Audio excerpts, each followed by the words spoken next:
매일 성경과 함께하는 오늘의 큐티 시간입니다. 5월 28일 오늘의 말씀은 창세기 49장 1절에서 15절입니다.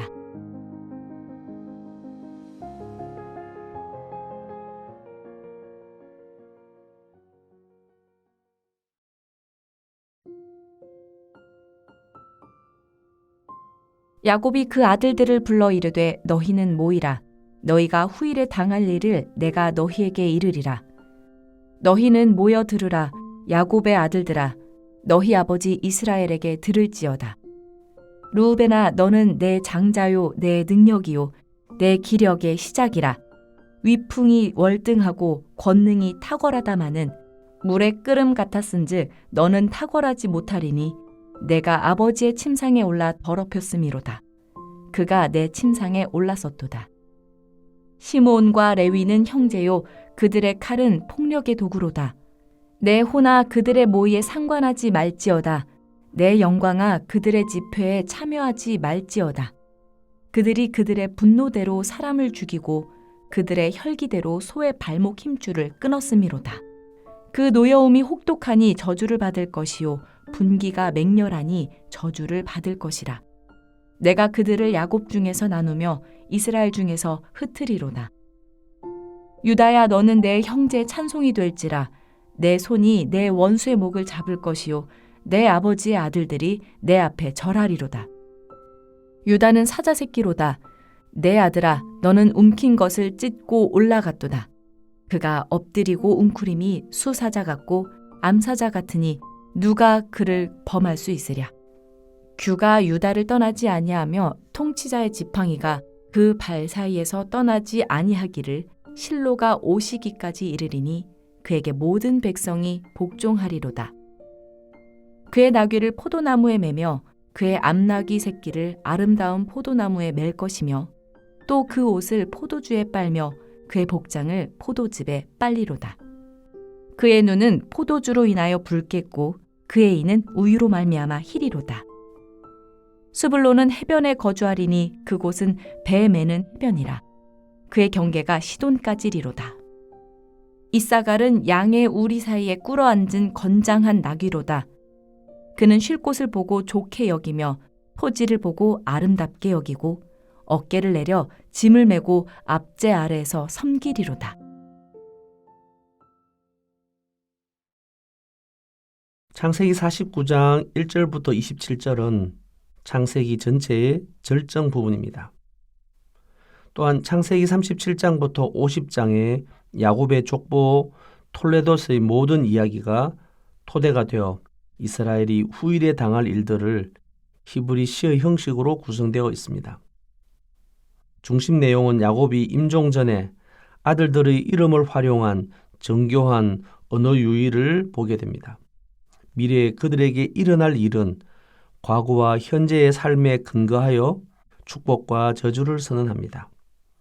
특히 시의 핵심이 되는 49장 3절에서 27절 중에 10개의 절이 유다와 요셉 두 사람에게 할당되어 있습니다. 이런 구조를 통해 미래 이스라엘 민족 가운데 남쪽의 통치권을 쥐게 될 유다 지파와 북쪽에서 강력한 번영을 펼치게 될 요셉 지파의 탁월한 능력을 문학적 정점으로 부각하고 있습니다. 18절은 아버지 이스라엘이 아들들을 향한 간절한 소원을 배치하였습니다. 49장을 묵상할 때 새한글 성경이나 새번역, 쉬운 성경 번역본을 참고하시기를 추천합니다. 청년을 위한 매일 성경 순회 큐티 제목은 살아온 궤적이 만든 미래라고 되어 있습니다.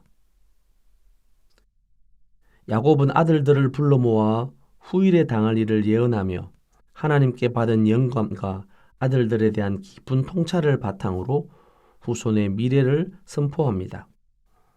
각자에 대한 축복과 저주의 시적 언어들의 가는 의미를 우리는 온전히 알 수는 없습니다. 하지만 80여일 동안 묵상한 창세기 전체의 내용과 어떻게 문맥적으로 연결되어 있는가를 한 사람 한 사람에 맞추어 묵상하는 즐거움을 함께 맛보았으면 합니다. 야곱의 아들들의 이름은 아버지가 아닌 어머니의 삶을 고스란히 내포하고 있습니다. 르우벤을 출산한 후 여호와께서 내 고난을 보셨다는 의미를 담아 보라 아들이라는 이름을 지었습니다. 르우벤은 이스라엘의 맏아들이요 이스라엘의 권능이고 활력의 시작이었습니다. 르우벤의 명예와 능력은 탁월했습니다. 하지만 르우벤은 더 이상 맏아들의 뛰어남을 보일 수 없게 되었습니다.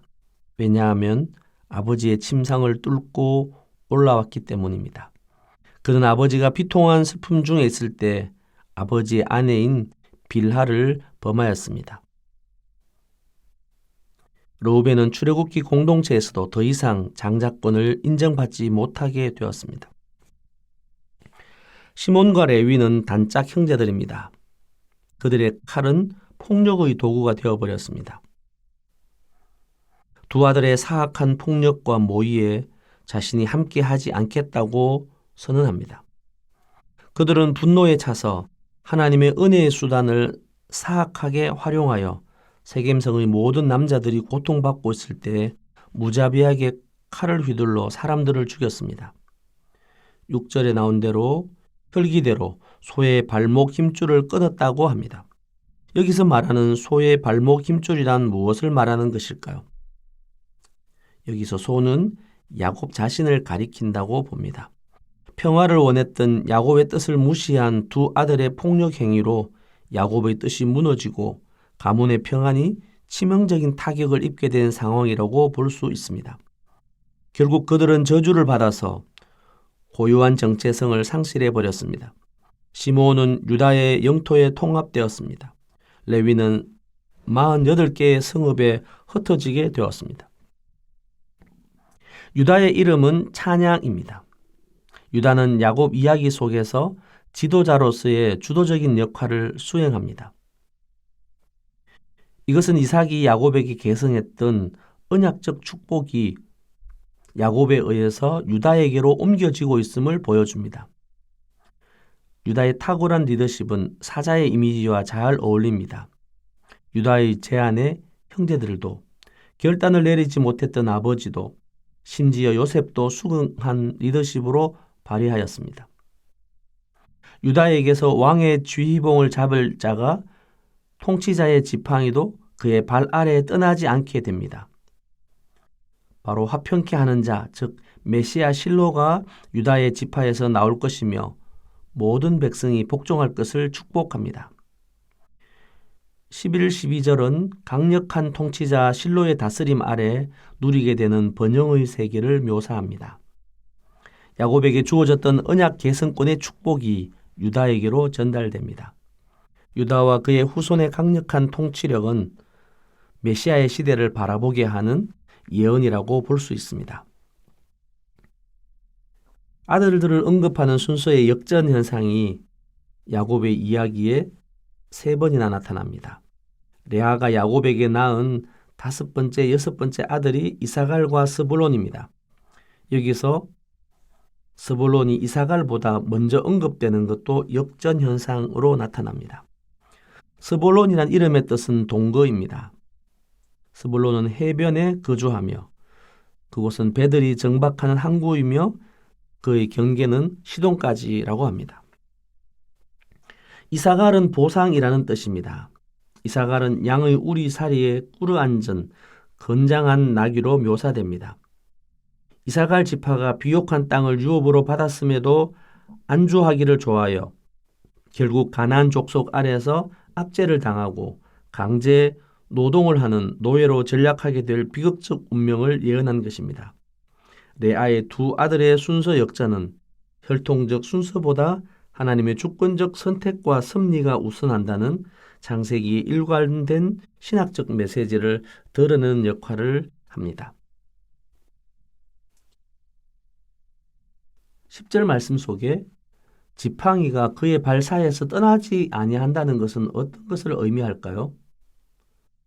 스불론과 이사갈에 대한 정보가 부족한 우리는 어떻게 묵상할 수 있을까 함께 생각해 보기를 원합니다. 오늘의 삶이 내일의 우리의 삶을 결정짓는다는 것입니다. 오늘 말씀에서 우리가 만난 하나님은 어떤 분이십니까? 하나님은 우리가 심은 대로 열매를 거두게 하시는 분이십니다. 하나님은 우리가 생각하고 수고한 것보다 더 큰 은혜를 베풀어 주시는 분이십니다. 하나님은 우리의 혈통이나 인간의 조건이나 상황이 아닌 하나님의 뜻과 계획을 따라 역사하시는 분이십니다. 하나님은 우리가 잠깐 누리게 되는 즐거움이 훗날에 감사할 일인지를 분별하기를 기대하십니다. 하나님은 우리가 상황이나 감정이 아닌 말씀의 가르침을 따라 살아내기를 기대하십니다. 하나님은 오늘 우리에게 주어진 사소하고 하찮아 보이는 일에도 최선을 다해 죽게 하듯 하기를 기대하신답니다. 함께 묵상 기도드리겠습니다. 하나님의 구원을 기다리며 오늘도 복된 하루로 살게 하심을 감사합니다. 오늘 내가 선택하고 행동하는 것이 우리 공동체 전체에 어떤 결과를 초래할지를 항상 인식하며 살게 하옵소서. 하나님, 오늘 우리는 우리의 자녀들과 다음 세대들을 위해 복을 마음껏 빌어주는 부모로 세워주시기를 소원합니다.